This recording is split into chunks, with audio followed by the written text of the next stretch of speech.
महायुतीचा उमेदवार म्हणून महायुतीच्या सर्व नेत्यांनी मला उमेदवारी दिली आहे। त्यामुळे सुरुवातीलाच मी त्या आमच्या सर्व नेत्यांचे आभार व्यक्त करतो। असाच एक कार्यक्रम भारतीय जनता पक्षाचा भरगच्च कार्यक्रम एक मालवणमध्ये झाला आणि आज कुडाळमध्ये होतोय।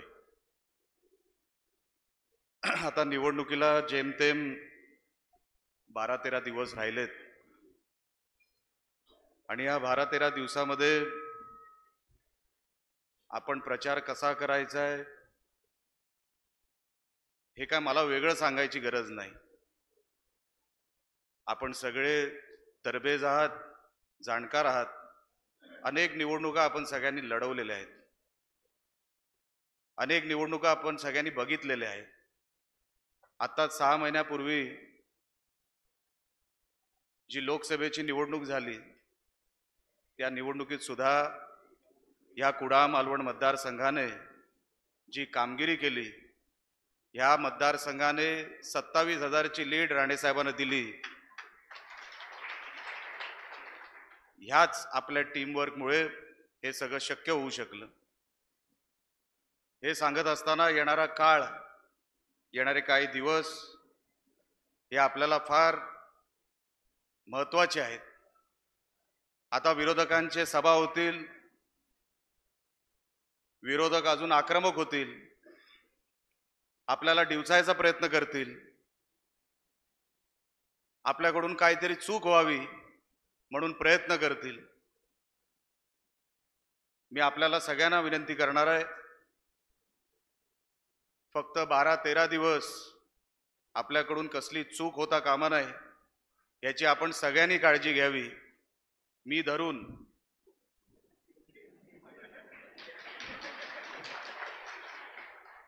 कारण का तुम्हाला वाटेल हा बोलतोय,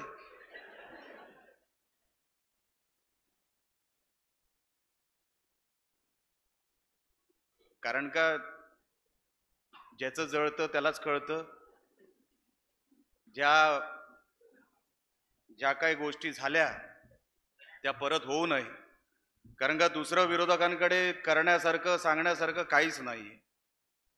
चारी बाजूने आपण त्यांना घेरलेलं आहे, दाखवण्यासारखं काम नाही। 10 वर्ष तशी त्यांची रिकामीच गेली, पण आता ही पुढची 10-12 दिवस ते वाटेल ते करतील। आणि म्हणून आपल्याला सगळ्यांना मी विनंती करतो की आपण गावागावामध्ये, आपण ज्या गावात आहात त्या गावामध्येच आपण प्रचार करावा। बाजूचा कोणतरी बोलवतोय, सावंतवाडीमध्ये कोणतरी बोलवतोय, इकडे कोणतरी बोलवतोय म्हणून कृपया करून आपली जागा सोडू नका, आहे तिथेच राहा। कारण का तुमची गरज ही आहे तिथेच आहे। त्या भागात जी गरज असेल ते त्या त्या वेळेला बघून घेतील। निवडणुकीनंतर तुम्ही तिकडे गेलात तरी काय हरकत नाही। माझी विनंती आहे तिथेच राहा। आपल्यासाठी जसं जठार साहेब म्हटले, डोनाल्ड ट्रम्प वेगळा ट्विट करणार नाही। काय जठार साहेब तुमची ओळख आहे, काय शक्यता आहे का? नाही, आपल्यासाठी काय करायची शक्यता आहे का? पण आज जठार साहेब एका वेगळ्या मूड मध्ये दिसले मला अनेक दिवसांना। वाटतं रिफायनरी जवळ आली आहे। पण या खरोखर व्यक्तीने त्या रिफायनरीसाठी जेवढे प्रयत्न केले, एकदा जोरदार टाळ्या त्यांच्यासाठी एकदा होऊन जाऊ द्या। कारण का ती गरज आहे। कुडाळ मालवणमध्ये आपण आमदारकी कशासाठी लढवतोय हे आपण अगोदर ओळखून घ्या। ही काय माझ्यासाठी आमदारकी नाहीये किंवा कुठला तरी बदला घेण्यासाठीही नाहीये तशी। या 10 वर्षामध्ये या कुडाळ मालवणमध्ये असं काय बदललं, असं काय घडलं, एकदा आपण सगळ्यांनी विचार करून बघावं। इथे शिक्षण क्षेत्रामध्ये काय बदल झाले का? कुठली इंटरनॅशनल शाळा आपल्याकडे आली का? कणकवलीमध्ये आली, आपल्याकडे येऊ शकली नाही। आपल्या कुडाळ मालवण मतदारसंघामध्ये साधे स्पोर्ट्स क्लब येऊ शकले नाहीत. आरोग्य सेवा ही किती कोलॅप्स झाली हे आपल्याला सगळ्यांना माहिती आहे. सिव्हिल हॉस्पिटल आपल्या याच मतदारसंघात आहे, पण सिव्हिल हॉस्पिटलची आजची अवस्था काय आपल्याला सगळ्यांना माहिती आहे. फक्त राणेंना त्रास द्यावा म्हणून तिथे medical college, government medical college Uddhav ठाकरेंचं सरकार असताना तिथे सुरू करण्यात आलं. त्यांना माहीत नाहीये सिंधुदुर्गामध्ये अजून 10 जरी मेडिकल कॉलेज आले तरी नुकसान काय नाही, डिमांडवर हे मेडिकल कॉलेज चालत असतात. 1-2 आल्याने कोणाला काही फरक पडत नाही. पण जी व्यवस्था द्यायची असते, जी व्यवस्था द्यायला पाहिजे होती, तशी व्यवस्था दिली गेली नाही. आज मेडिकल कॉलेज उभारता आमच्या सिव्हिल हॉस्पिटलची वाट लावली. आज जो गरीब तिकडे सिव्हिल हॉस्पिटलमध्ये गावागावातून जात होता, आज त्याचे उपचार त्याला तिकडे मिळत नाही. आज मेडिकल कॉलेजमुळे इकडचं तिकडे नेण्यामध्ये आज तिकडे ना प्रोफेसर टिकू शकले, ना प्रोफेसर आहेत, ना तिकडे व्यवस्था आहे. आणि म्हणून मी आपल्याला विनंती करणार आहे, अनेक गोष्टी मी माझ्या सगळ्या भाषणातून म्हणतो. आमदारकी कशासाठी?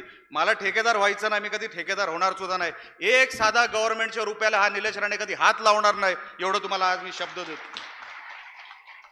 ठेकेदारी करणं काही चुकीचं नाही, ते केलं कोणी पाहिजे, माझ्या आजूबाजूच्या कोणीतरी गावातल्या मुलांनी केलं पाहिजे, कोणीतरी कुडाळ मालवणच्या लोकांनी केलं पाहिजे. मीच आमदार, मीच ठेकेदार, मग आमची खालची लोक काय करणार? आणि जो एकदा गव्हर्नमेंटच्या पैशाला एकदा हात लावतो, अधिकारी त्याचा ऐकत नाही. हा अनुभव आहे माझा. ज्या तिखटपणाने आम्ही बोलू शकतो, कारण का गव्हर्नमेंटच्या पैशाला कधी हातच लावलेला नाही, म्हणून तो अधिकारी ऐकतो. जर मीच बरबटलेला, मीच डिपेंड त्या सगळ्या पैशावर, तर मी न्याय नाही देऊ शकत. आणि म्हणून या मतदारसंघाला जर खरा न्याय द्यायचा असेल, जे मच्छीमार 10 वर्षापूर्वी आमच्या विरोधात मोठ्या प्रमाणात उतरले होते, आज राणेसाहेब, चव्हाण साहेब, मी तुम्हाला छाती ठोकपणे सांगतो, ते सगळे मच्छीमार आपल्या बरोबर आपल्या महायुतीला मतदान करतील. कारण का त्यांनाही 10 वर्षात लक्षात आलं की त्यांना फक्त वापरलं गेलं, त्यांचा एकही प्रश्न सुटला नाही तर सोडूनच द्या, उलटा प्रश्न वाढले, बाहेरून आक्रमणं वाढली. साहेब, माझ्याकडे फार सोपं होतं, बोटीत बसून मी पण मच्छीमारांची बाजू घेतली असती, कुठेतरी समुद्रात गेलो असतो, फोटो काढला असता, एक पेट्रोलची बाटली हातात घेतली असती आणि टाकायची अशी ऍक्शन करून फोटो काढला असता. पण त्याच्याने काय बदलत नसतं, त्याच्याने काही बदलत नसतं. जर खरोखर मच्छीमारांसाठी काय करायचं असतं तर ती बोट जी बाहेरची आली ना, ती परतच जाता कामा नये, ही व्यवस्था आमदारांनी करायला पाहिजे होती. ती खरी आमदारकीची जी काय धमक असते ना, ती तशी दाखवायला पाहिजे होती.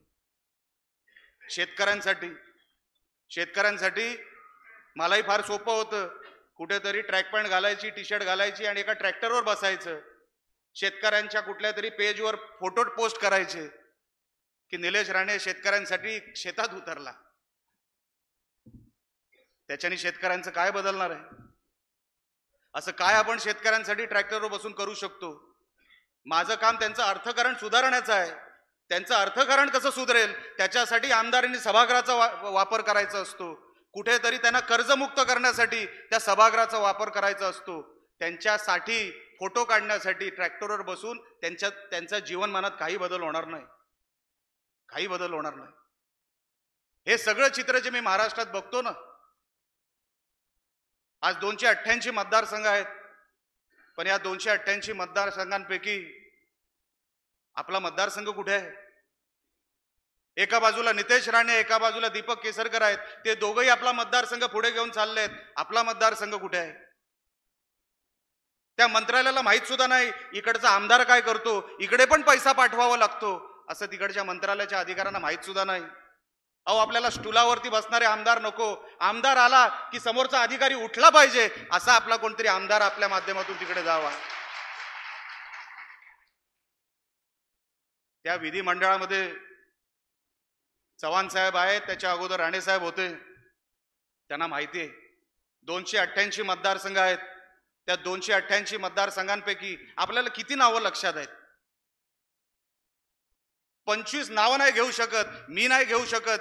ह्या महाराष्ट्राच्या 288 मतदारसंघापैकी आपण 50 नावं घेऊ शकत नाही की ह्या आमदाराची नावं मला तोंडपाठ आहेत, फक्त 50 ते पण घेतली तर. ज्या 288 पैकी जर आपल्याला 50 नावं लक्षात नसतील तर विचार करा त्या मतदारसंघाला न्याय कसा मिळणार? कोण ओढणार तो सगळा फंड?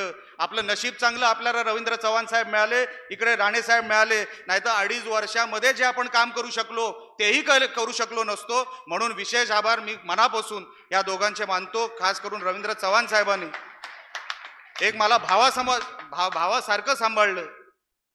माझं गेलेलं पत्र कधी रिटर्न आलं नाही, ते काम होऊनच रिटर्न आलं. म्हणून मी मनापासून यांचे आभार व्यक्त करतो. साहेबांनी 2.5 वर्षामध्ये जवळपास कुडाळ मालवण या मतदारसंघासाठी 650 करोड रुपये दिले, जिल्ह्याला 3,500 कोटीच्या वर दिले. हे कधी पैसे आपल्याला दिसले असते? कधी पैसे आपल्याला मिळणार होते? डीपीडीसीच्या माध्यमातून. इकडे आमदार नाही, वरती काही पॉलिसी ठरल्या आहेत, पण इथे निलेश आहे ना, तर त्याला तो पैसा मिळाला पाहिजे हे सांगणारे रवींद्र चव्हाण साहेब. निलेश राणेला खाली पैसा पाठवला पाहिजे. आणि साहेब, तुम्ही पाठवलेला पैसा इमानाने तो शेवटच्या घटकापर्यंत पोहोचला. तुम्ही पाठवलेला पैसा त्याच्यामध्ये भेसळ झाली नाही, त्याच्यामध्ये भ्रष्टाचार झाला नाही, गावागावात तो पैसा पोहोचला. आणि म्हणून आज हे चित्र तुमच्या समोर उभं आहे. ग्रामपंचायती आपण घेतल्या साहेब, खरेदी विक्री संघ आपण घेतले, जी क्रेडिट सोसायटी आपण घेतल्या.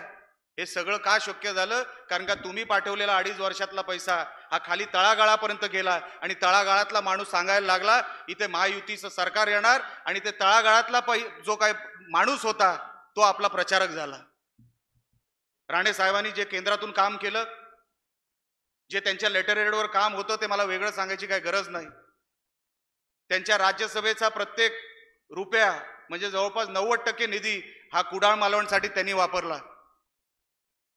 जेव्हा राज्यसभेवर राणे साहेब होते तेव्हा 90% निधी हा कुडाळ मालवणसाठी वापरला. साहेब, मी आपलाही आभारी आहे. पण सेवा जर करायची असेल ना, त्याच्यासाठी आमदारकी मागतोय. जठार साहेब, मला देवानी सगळंच दिलं, मागण्यासारखं आता काय राहिलं नाही. पण एक संधी फक्त आपल्याकडे मागतोय की मागची 10 वर्ष मी अनेक लोकांना बघितलं, अनेक जवळच्या लोकांना बघितलं, अनेक लांबच्या लोकांना बघितलं. जवळची लोक लांब कधी गेली कळली नाही, लांबची लोक जवळ कधी आली कळली नाही. आता वातावरण असं बदलतंय चारी बाजूला साहेब, जिथे नजर जात आहेत ना तिथे प्रवेश होत आहेत साहेब. जिथे नजर फिरते तिकडे साहेब, त्याच्यामध्ये माझं योगदान काही नसेल, मी नामधारी आहे, पण ह्या सगळ्यांचं योगदान त्याच्यामध्ये मोठं आहे. हे लोकांनी हे सगळं धरून ठेवलं, म्हणून आज हे सगळं शक्य झालं. मी आपल्याला हात जोडून विनंती करतो, माझ्यानंतर 2 भाषणं होणार आहेत. मी एक संधी मागण्यासाठी आपल्या समोर इथे उभा आहे. कशासाठी संधी मागतोय की ह्या 288 मतदारसंघांपैकी आपल्या मतदारसंघाला कुडाळ मालवणला एक जी ओळख होती 2014 पर्यंत, जी राणे साहेबांनी ओळख निर्माण केली, ती ओळख परत आणायची आहे. म्हणून ही लढाई आहे, म्हणून ही लढाई आहे. मी विरोधकांवर साहेब हल्ली टीकाच करत नाही. टीका करायला पण काहीतरी समोरच्यानी करावं लागतं. मी हल्ली टीकाच करत नाही. मी काय करू शकतो ते मी सांगतोय, मी काय देऊ शकतो हे सांगतोय. आणि म्हणून या 288 मतदारसंघांपैकी हा मतदारसंघ टॉप 5 मध्ये हा निलेश राणे नेल्याशिवाय राहणार नाही, एवढं आपल्याला खात्रीलायक सांगतो. मी कधी या मतदारसंघावर की बघा तुमचा आमदार काय करतोय, कधी तुमची मान वाकेल असं माझ्याकडून काय होणार नाही. कधी या मतदारसंघाची बदनामी होईल असं माझ्याकडून कधी काय होणार नाही. टीव्हीवर तुमचा आमदार उभा राहिला तर तुम्हाला अभिमान वाटेल, हा आमचा कुडाळ मालवणचा आमदार आहे. या दर्जाचं मी काम करणार आणि त्या दर्जासाठी आपल्याला एकदा संधी मला द्यावी, एवढीच फक्त आपल्याला सगळ्यांना विनंती करतो. येणाऱ्या 20 तारखेपर्यंत मी कुठे कुठे पोहोचू शकतो मला माहित नाही, पण जर कुठे अगोदर जर लेट पोचलो किंवा उशिरा पोचलो तर कृपया करून माझ्यावर राग काढू नका. माझ्यावर राग काढायचा असेल तो 20 तारखेनंतर काढा, पण आता माझ्यावर कृपया करून राग काढू नका. बाकी तुम्हाला पूर्ण व्यासपीठ दिलंय राग काढायला, माझ्यावर कृपया करून राग काढू. मधले हे दोघं सोडून, हे दोघं सोडून बाकी कोणावरही राग काढा. नाहीतर हे दोघं जर माझ्यावर राग काढायला गेले तर उगाच नको. त्यांच्या